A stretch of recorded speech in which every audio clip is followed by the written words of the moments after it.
All right, good morning.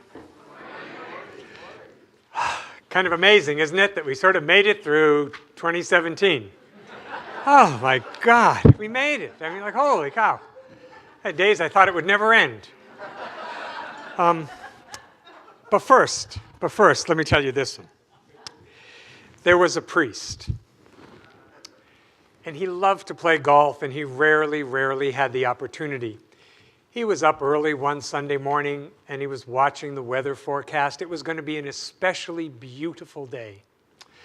And he thought, I just wish I could play golf today. And he thought, well, I guess I can. I'll call in my assistant minister and have him do the services, and I'll go play golf. And so that's exactly what he did. He called his assistant minister, and he said, I'm not able to do the services today. I want you to take over for me. I'm going to just drink some NyQuil and go to bed. I'll see you tomorrow. And he thinks, well, where am I going to play golf? He says, I will drive several towns away. Because the likelihood of meeting anybody 3-4 towns away, passing other beautiful golf courses, really remote. And so that's exactly what he does. And he's there early in the morning. There's only one group playing ahead of him. They're about 4 holes ahead. And he's just having the best time. Now, while this is happening, St. Peter says to God, hey, what do you think about this guy who's skipping church to play golf? You got to handle this.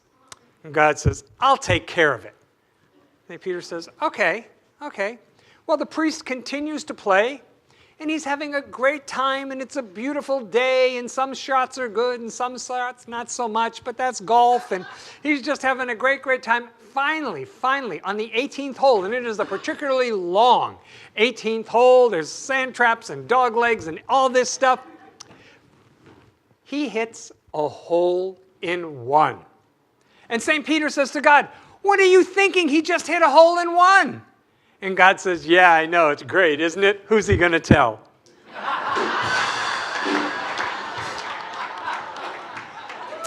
So, new year, new you. Here we are. So from Isaiah in the Old Testament, behold, I will do a new thing. That's the only part of the quote that I think is important, because it's Spirit's promise within us to create newness. I will do a new thing. It's crazy to think I can keep doing the same thing I've been doing and I'm going to get different results, right? They're going to put us away if we keep thinking that, right? That we have the capacity to awaken the mind and the heart wherever we are with whatever we're going through. So tonight's auspicious because we're celebrating a blank slate. And don't we love that? Don't you love the feeling of I have a blank slate? It's not anything yet. It's not anything yet at all. It's nothing but fresh possibilities, right? And new ways to be. If nothing else, just celebrate being alive. I myself will be in bed at 9:01. Once the ball has dropped in New York, as far as I'm concerned, that's it. It's over for me. So, but in the human journey, in our journey, we all seem to experience periods of difficulty, right? Now, this was so with the great spiritual beings as well. Jesus had temptation before he started his big public ministry. Buddha, just before Buddha's enlightenment, the tradition teaches that Mara came to him and showed him every temptation, everything that could possibly take Buddha off track was revealed to him. Power and lust and greed and all that great stuff, right? And so I think we all have difficult experiences. They could be personal, they could be collective, but Science of Mind says to us that there is within you, regardless of the experiences that are taking place out here in the world of form, regardless of what's happening with your body or your body affairs, there is an indestructible spirit within you, and that's the most real thing about you, and it's the most important thing. See, the difficulties are never the end of the story. There's always a return of the light. And that's what I love about this time of year, because we have Hanukkah and we have Christmas and we have New Year's and we have the solstice and there's Kwanzaa, right? And just all outer celebrations of an unstoppable renewal of the life force that's within each and every one of us. What I love to see, and I just find this really encouraging, especially when I'm having not a great day, and you're walking along and you look down, and there's that crack in the cement or the asphalt, and like little blades of grass have worked their way up through it, maybe even a flower sometimes, you know? And I think, wow, that is awesome. If that blade of grass can get through cement to reach up for the sun, I can certainly get through the day I'm having, right? I mean, I can certainly push through the things I need to move through so that I can have a greater experience of life as well. You and I are this life force constantly being reborn. And so while the news often focuses on the worst of humanity, think about this, that right now today, there are more people on the face of the earth consciously, intentionally doing acts of kindness, doing goodwill. Right? There are more people on the face of the earth today who are praying and meditating and trying to raise up consciousness than there have ever been in the history of the planet. I mean, take a breath and sense the truth of that. That is very, very encouraging. I know all the other stuff is still going on, but more people are trying to be filled with the light and pass that light out to the rest of the world than has ever happened before. Now, I know our fears get activated by people, by the news, by whatever. But the fears that get activated within us, that's not who we are. That's just an experience our soul is having on our journey. We are consciousness. We are a spirit of loving awareness born into this earthly experience. And sometimes, yes, absolutely, it's a wild ride, isn't it? I have thought that a lot lately, that this is a wild ride.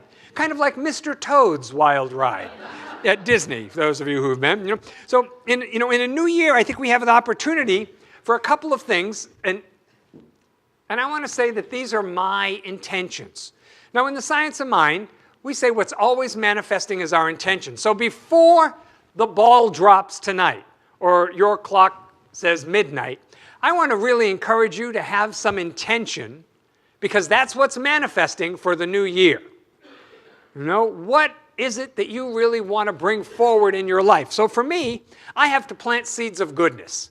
That every day I want to plant some good in the world. I don't know how that's going to look like because I'm not there yet, right? But I know that every day will bring me opportunities to plant seeds of goodness wherever I am. And the other part of my intention is to use this creative life force that's within me to bring some love to everybody that I have an experience of, whether it's a voice I hear on the radio or a person I see on TV or somebody I'm face to face with. You know, the poet Pablo Neruda said, "You can cut all the flowers, but you cannot keep spring from coming." You can cut all the flowers, but you can't keep spring from coming. There's never been a dark night that hasn't been followed by a sunny day. You know, so I'll tell you, this was funny. I was out having dinner, and in the restaurant, I see this young couple. They're clearly on a date. I'm going to say they're in maybe their mid-20s or so, maybe 30. I don't know. I can't tell. You know, you hit an age and everybody just looks young. Oh, they're young. They're young. What does that mean? Are they 5 or are they 35? Yeah, they're young. That's it. And so this beautiful little couple, they're all dressed up. They look really nice. They've got beautiful food in front of them, which I seriously noticed because I have yet to put my order in, but I noticed they have food. And they're both there on their phones the whole time. They're both working the phones the whole time they're together. And I thought, wow, dating has changed. Dating is so different than it used to be. Oh my gosh, wow. And and that shows me that there's just an evolution unfolding here. Not good or bad, it's just different. But what I realized when I left, because that experience kept staying with me, and I thought, oh, I get it. Not all questions can be answered by Google. Yeah. And that's kind of why we come to church, right? That's part of what we're doing here. Is that our outer development has, have to be matched. The outer development that we experience in the world out here has to be matched by an inner development within our spirit, within our soul. So what I'm talking about is a new way of being as we move into a new year. That yes, we're still dealing with things out here in the world of effects, that there's still war and there's poverty and there are environmental issues and people have all kinds of economic concerns. I get it. I get it. But what consciousness will I bring to those experiences? You know, who do I want to be as this person on a spiritual path? Who do I want to be as I deal with those experiences in the world in which I live? You know, in the science of mind, I would say that what we really teach people is that love is our foundation, but it's also our destiny. Right? So it's both ends. It's like when Jesus says, I am the Alpha and the Omega. Love is our foundation, but it's also our destiny. It's where we're headed. You know, it's where we come from, it's where we're headed. St. Paul said that famous thing in 1 Corinthians where he says, faith, hope, and love remain, but the greatest of these is love. The big one is the love part. Love is who we are. And so, you know, there's no coincidence. We said coincidence is God's way of remaining anonymous, right? So the experiences, the situations that are showing up in my life, in your life right now, these are not coincidences. What has shown up for us is actually the great teacher in our life right now. It's not a coincidence that those people or those situations are here. So, you know, it seems to me that the purpose of prayer and religious study is to see the truth about ultimate reality, right? To not be limited to the vision of these physical eyes, because they will only tell us what the senses experience. Because we say beyond this world, there is a spiritual reality, a spiritual dimension. And at the bottom of what is always goodness. At the very bottom, if we clear away everything, clear all of it away, there is always goodness, because the foundation is always love. It has to be. You know, the central practice, it seems to me, of mature spirituality is that we must remain in love. Easily said, not so easily done, is it? You know, to continue to consciously say, you know what, I'm here, I will choose the high road here. I will choose the high road. Take a deep breath, exhale, let it go. I'm taking the high road. See, because when we're clear about what we care about, which I hope before the end of the day you all will be, about what matters most, which again, before the day is over, I hope everybody will really be clear about what matters most to them as we move into a new year, then to that extent, we are able to give our love and our care into the world. See, because it's that thing that clarity is power. And when you're really clear on what's really important, on what you care about, then that's a powerful thing, because everything we do carries the energy or the consciousness with which we do it. So you care about something and you take some action, or you put some love, or you say a prayer, that carries your consciousness. And I think only when we're eager to love the world that we live in, can we see love and goodness in the world around us. Because you know, what you expect is what you get. If you expect people to disappoint you, you know they will. It's amazing how that works, right? But if you expect people to be good, if you expect to always meet kind people, if you expect to be met with love, then the universe is more than happy to support that as well. You know, I love Ram Dass. He's been a great teacher for me for it feels like my whole journey. And he said, and I love it when I find some other spiritual teacher who agrees with what I say. And so Ram Dass, I often find this is true. But he says, this trip is fraught with paradoxes. And it's true. The spiritual journey has lots and lots of paradoxes, right? He says, you have to give it all up to have it all. Oh my God, really? I thought, finally, I found the science of mind. Now I can have it all. And then comes along the paradox. But you have to give it all up in order to have it all. You have to turn off your mind. There is a place in you that already knows. Oh my God, I was just working on getting my mind to be on the right path, on the right track. But there is that place within us that already knows. And then my favorite, the key to the spiritual journey is not acquiring something outside of ourselves. See, I think we have thought that, oh my God, I'm really spiritual, I can manifest whatever I want. Rather, it is shedding the veils to come back to the deepest truth of your being.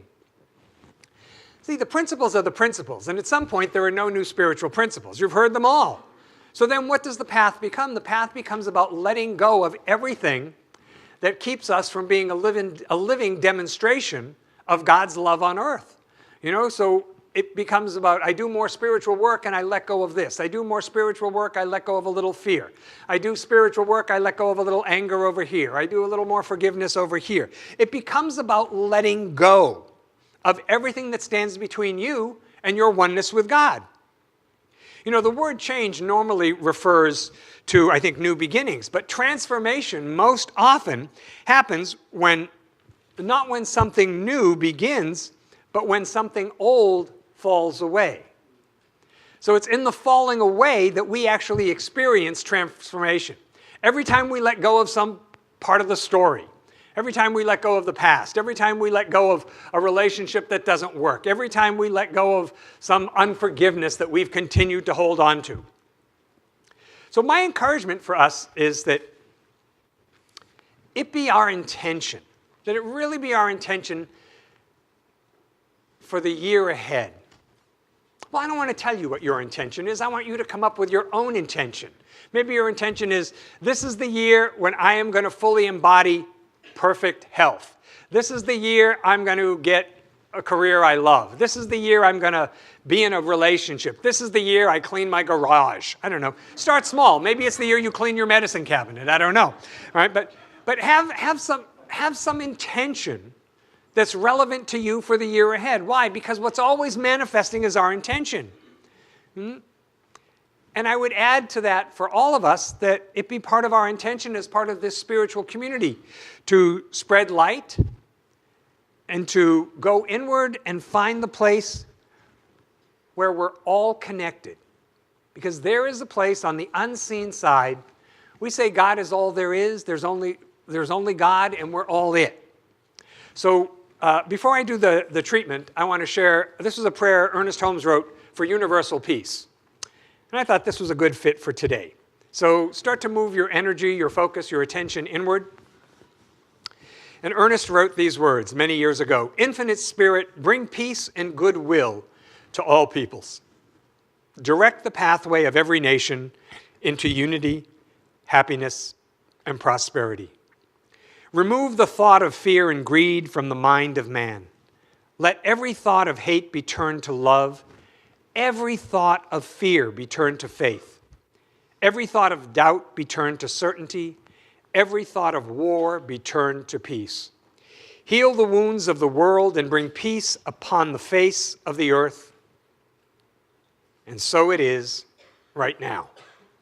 And so continue with me with our attention turned inward as we remember that God is right where we are.